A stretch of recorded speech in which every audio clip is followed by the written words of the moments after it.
ये घड़ी के जमाने में न गावे वालन के कमी, न नाचे वालन के कमी, न सुने वालन के कमी। कोनो गवैया यही मार्केट में आई और गवैया गा के गई।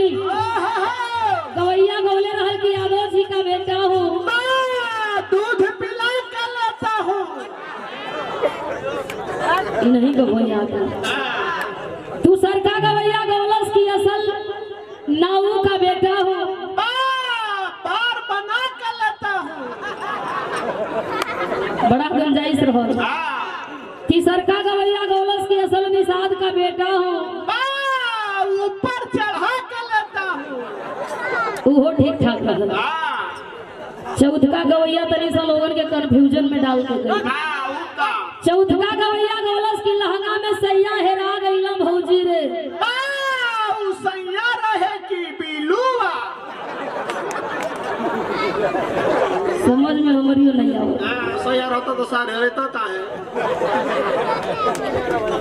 इहो ठीक ठाक रहल।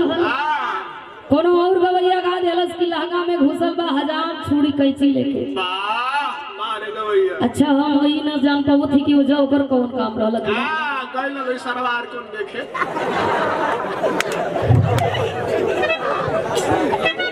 कोनो मेहरारू माई बड़ा कपड़ा शौकीन रहल हो। कौना भैया 2-4 महीना 2-4 साल का दिन बीत गई।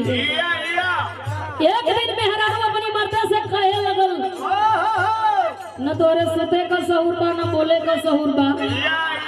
का करे? कबो बकैया हो जाए, कबो चित हो जाए, कबो पट हो जाए, कबो हाथ गोड़ बटोर के पेटे में डाल दे, कबो निहुर जाए। मेहरारू अपनी मर्दे के समझावे कहे 3 साल के दिन बीत गई, आज ले तोरी मेहनत का कोनो रिजल्ट नहीं आई। मर्द कहे का रे कैसन? मेहरारू कहे आज ले हम न माई बनली न तू बाबू बनला।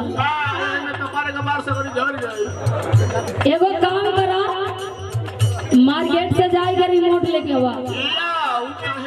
मर्दा कहे करे रिमोट का कर भी रे।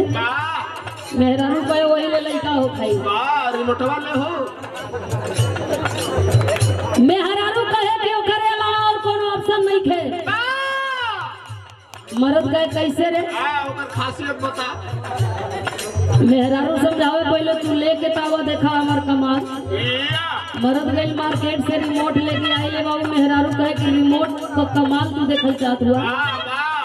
रिमोट में ऐसा सिस्टम बा कि रिमोट का बटन दबले पेटान तो खुली जाता, दरवाजा भी खुल जाता। कबो कबो तो के दबले से लहंगा घगरा भी उठ जाता। तो लड़का कहे न होई हो। मर्द लिया के मेहरारू के दे दिहला से बाबू। वही घड़ी रिमोट का एगो बटन जोन पहिला रहल ओके दबौला ले लड़का पैदा हो गई। अच्छा दूसर का बटनिया दबौले लड़की पैदा हो गई।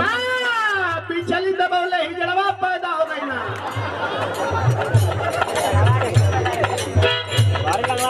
मेहरारू सवेर का बेला अपनी मर्द के समझावे कहे कि तनी हमर बात सुना।